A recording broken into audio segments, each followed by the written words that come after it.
Сәлеметсіңдер ме балалар? Бүгін 148-ші сабақта кешегі тікбұрышты параллелепипедтің көлемі мен қырының ұзындығын табуға арналған есептерді шығаруды жалғастырамыз. Бірінші есепте 1/3 бөліктен құралған параллелепипедтің ұзындығын, енін, биіктігін тап, оның көлемін есепте дейді. Енді қараңдар, бізге бір бөліктің ені, ұзындығы, биіктігі берілген. Енді сондай үшеу дейді. Енді табайық. Биіктігін тауып алайық. Биіктігінде 1-ді 2-ге қосамыз. Сонда биіктігі 3 метр болады. 3 дециметр болады. Енді ұзындығын тауып алайық. Ұзындығы 4 дециметр, бір бөліктікін қараңдар. Енді енін табайық. Ені 1 метр қосу 1 метр. Сонда 2 метр болады екен. Енді осының көлемін табатын болсақ, В тең А көбейту В көбейту С формуласына қоятын болсақ, 4 көбейту 2, 8, 8 3-ке көбейтсек 24. Жауабы 24 дециметр. Екінші тапсырмада есептерді шығар дейді. Ада бөлменің ұзындығы 6 метр, ені 5 метр және биіктігі 3 метр. Бөлмеде қанша куб метр ауа бар? Енді біз бұл жерде бөлменің көлемін есептеп алсақ, соншалықты ауа бар екен табамыз. Бұл жерде А, В, С белгілі. Енді біз білетін формулаға қоямыз. В тең А көбейту В көбейтілген С формуласына қойсақ, 56 көбейту 5 көбейту 3 тең 90 метр куб болады. Яғни жауабы бөлмеде 90 метр ауа бар. Енді әде бөлме еденінің ауданы 24 метр квадрат. Егер көлемі 96 метр кубке тең болса, осы бөлменің биіктігін өлше дейді. Қанша екенін табу керек. Енді бізде ауданы белгілі, С тең 24 метр куб, көлемі белгілі, В тең 96 метр кубқа тең. Енді осы бөлменің биіктігін табу үшін С-ны табамыз. С тең сұрақ белгісі. Біз ауданды табу формуласын білеміз. S тең А көбейтілген В. Егер бізде S белгілі болса, 24 метр квадрат белгілі болса, онда көлемді табатын кезде В тең С А көбейтілген В көбейтілген С ғой. Бұл жерде А мен В S деп белгілейміз. Сонда көлемді табатын формуламыз В тең С көбейтілген S. Енді осы жерден біз С-ны табатын болсақ, С-мыз В бөлінген S болады. Сонда белгілі ауданы 96, көлемі 96, енді соны ауданға бөлеміз, 24-ке бөлеміз. Сонда С-мыз 4-ке тең болады. Сонда жауабы бөлменің биіктігі 4 метр. Үшінші тапсырмада кесте бойынша есеп құрастыр және шығар дейді. Бізде мына жерде бірінші, екінші, үшінші деп шығарсақ болады. Біріншісінде А, В, С белгілі, ұзындығы, биіктігі, ені белгілі, бізге көлемін табу керек екен. Бұл жерде біз көлемді өзіміз білетін А көбейту В көбейту С формуласына қоямыз да, шығарамыз. 28-ді 13-ке көбейтеміз, 10-ны 2-ке көбейтсек, 728 метр куб болады. Енді екіншісін қарайық. Екіншісінде 45 дециметр, биіктігі, ұзындығы 2 дециметр және ені 1 дециметр. Бұл жерде де көлемін табу керек. Көлемнің формуласына қоямыз. В тең 45 көбейту 2 90, оны 1-ге көбейтсек 90 дециметр куб болады. Енді үшіншісін қарайық. Үшіншісінде бізге енін табу керек екен. Бұл жерде бізге көлемі белгілі. А тең 40 сантиметр, В тең 23 сантиметр, көлемі 27600 сантиметр куб. Бұл жерде біз енін табатын формулаға қойсақ, С тең В бөлу А көбейтілген В. Енді С тең 27600 бөлу, жақшаның ішінде 40 көбейту 23. Сонда тең болады, 27600-ді бөлеміз 920-ға. Сонда 30 сантиметр шығады екен ені. Төртінші тапсырмада 1 квадрат метр қабырғаны сырлауға 250 грамм бояу жұмсалады. Ұзындығы 9 метр, ені 6 метр және биіктігі 3 метр болатын гараждың қабырғасын сырлау үшін қанша бояу қажет дейді. Енді жазып аламыз. 1 метр квадратқа 250 грамм бояу кететін болса, біз гараждың ауданы тауып алуымыз керекпіз, алдымен. Бұл жерде гараждың бізде еще биіктігі бар, Сол үшін бұл жердегі формула S тең А көбейтілген С көбейту 2 қосу В көбейтілген С көбейту 2 болады. Енді орнына қоямыз. 9 көбейту 3 көбейту 2, 6 көбейту 3, жақшаның ішінде көбейту 2. Сонда 54 қосу 36 тең 90 метр квадрат болады. Яғни 90 метр квадратты 1 метр квадратты 250 грамм ғой. Енді 90-ды 250-ге көбейтеміз. Сонда 22500 грамм шығады. 22500-ді килограммға ауыстырсақ, 22 килограмм 500 грамм болады. Яғни гараждың бояуға 22 килограмм 500 грамм бояу қажет болады. Бесінші тапсырмада бізге өрнектердің мәнін тап дейді. Бізге өте ұзақ өрнек берілген екен.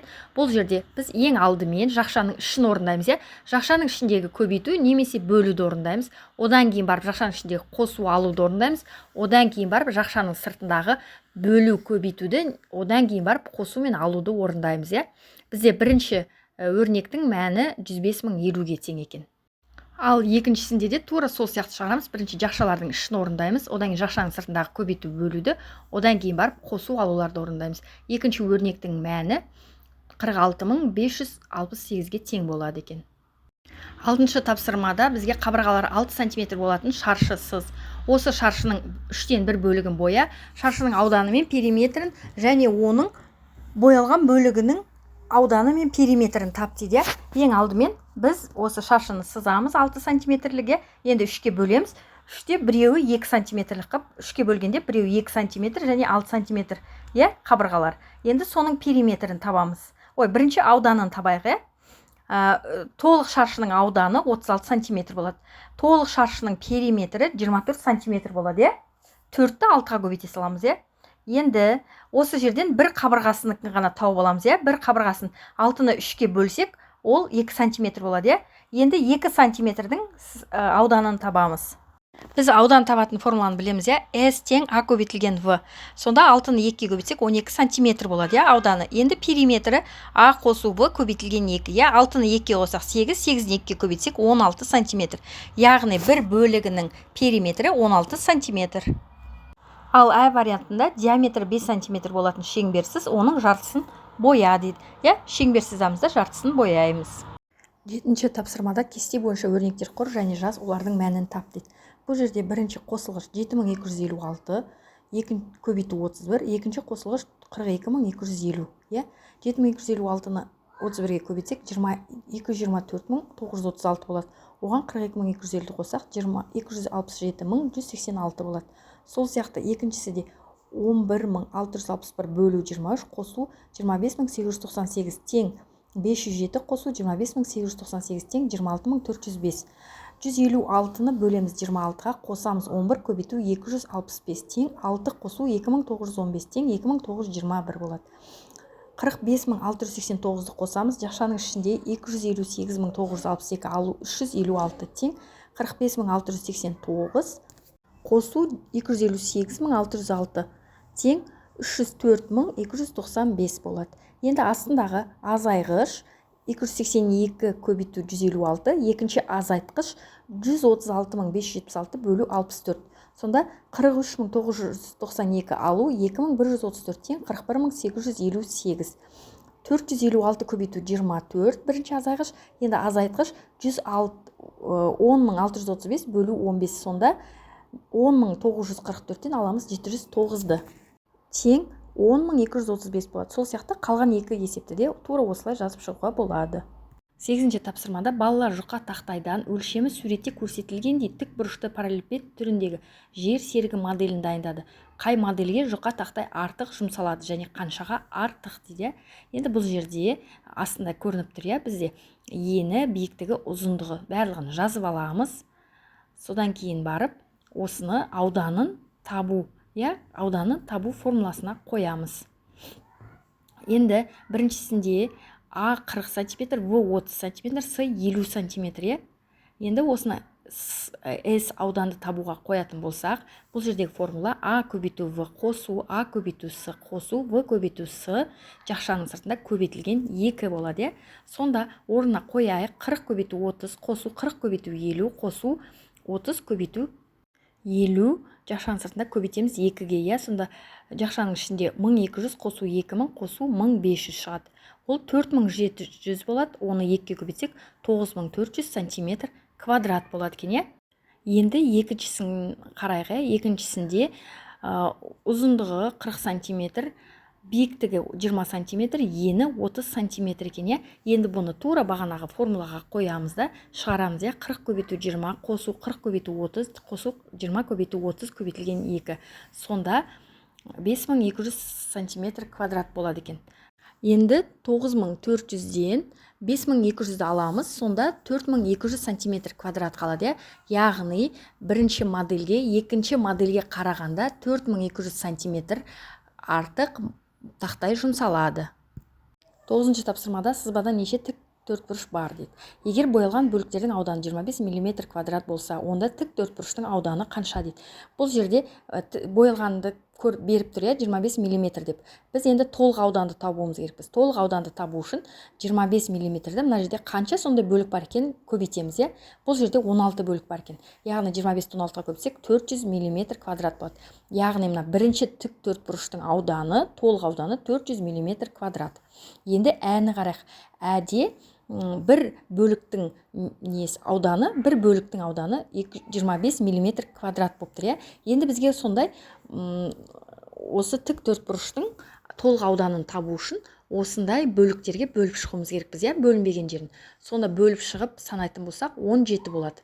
Енді толық ауданды табу үшін S тең 17 көбейту 25 мм квадрат. Сонда 425 мм квадрат шығады екен. Яғни толық ауданы 425 мм квадрат. 10-шы есепте өрнектің мәнін есептейді. 25 көбейту 26 бөлу 65. 1950 бөлу 65 30 болады. 96 көбейту 35 жақшаның ішінде 3360 болады. Бөлу 42 80 болады. Жақшаның ішінде 147 көбейту 48 7056 болады. Оны 84-ке бөлсек 84 болады. 635 алу жақшаның ішінде 35 көбейту 17 қосу 83 тең 635 алу 595 қосу 83 тең 123 болады. 11-ші есепте теңдеулерді шеш дейді. 8y алу 345 тең 455. 8y тең 455 қосу 345. Сонда 8y-іміз 800 болады. Енді y-ді табу үшін 800-ді 8-ге бөлеміз. Сонда y-іміз 100 болады. 100-ді y-тің орнына қояқ. 8 көбейту 800 алу 345. 800-ден 345 алсақ 455 болады. Тең 455. 35 бөлу қосу, жақшаның ішінде v қосу 165 тең 658. Енді v-ны жақшадан шығарамыз да. V қосу 165 тең 658 алу 35. Белгілі қосылғыштарды бір жаққа шығарамыз. Енді V қосу 165 тең 623 болады. Енді V-ны табу үшін 623-тен 165 аламыз. Сонда V-мыз 458-ге тең болады. Енді V-ны 458-ді V-ның орнына қояқ. 35 қосу 458 қосу 165. 658 болады, тең 658. 630 бөлу жақшаның ішінде 150 алу x тең 70. Енді 150 алу x тең 630 бөлу 70. 150 алу x тең 630-ды 70-ке бөлсек 9 болады. X тең 150 алу 9. Сонда x-іміз 141-ге тең болады екен. Енді 141-ді x-тің орнына қоямыз. 630 бөлу 150 алу 141 тең 70. 140-тан 70 тең 70 болады. Сонда енді одан кейін 400 көбейту жақшаның ішінде x алу 5 тең 10 мың. X алу 5 тең 10 мыңды 400-ге бөлеміз. Сонда x алу 5-іміз 25-ке тең болады. Сонда x-ті табу үшін 25-ке 5-ті қосамыз. Сонда x-іміз 30-ға тең болады. Енді x-ің орнына 30-ды қоямыз. Сонда 400 көбейту 30 алу 5 тең 10 мың. Сонда теңдігіміз тең болады. 10 мың тең 10 мың. 12-ші тапсырмада тапсырманың орында есепті практикалық тәсілмен шығарып көр дейді. Үстел үстінде бес бұрыштар мен тік бұрыштар жатыр. Олардың барлығы 27 төбесі бар екендігі белгілі. Үстел үстінде қанша бес бұрыш пен тік төрт бұрыш жатыр дейді. Енді қарайық. Бес бұрыш, бес бұрыш бар, бес төбесі бар. Және тік төрт бұрыш, төрт төбесі бар, 5 мен 4-ті қоссақ 9 болады. Енді бізге айтады 27 төбесі бар дейді. Енді 27-ге 9-ды бөлейік. Сонда 3 шығады, яғни жауабы 3 тал 5 бұрыш және 3 тал тік 4 бұрыш бар. 13-ші тапсырмада v тең a көбейту b көбейту s формуласының көмегімен есепте дейді. Бұл жерде көлемді табамыз. Бізге биіктігі, ұзындығы, ені белгілі екен. Енді біріншісін табайық. 3 көбейту 4 көбейту 5, сонда 60 дециметр болады a-ның жауабы. Әнікі бұл жерде бізге ұзындығын табу керек екен, a-ны табу үшін v бөлу v көбейтілген с деп табамыз. 2184-ті бөлеміз 12 көбейту 13-ке. Сонда 14 сантиметр болады әнің жауабы. Ал b-ның жауабы Бұл жерде бізге биіктігін табу керек екен.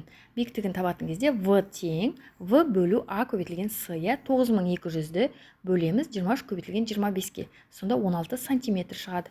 Енді a көбейту b көбейтіндісінің мағынасы қандай дейді? A көбейту b дегеніміз бұл ауданды табу формуласы, с тең a көбейту v.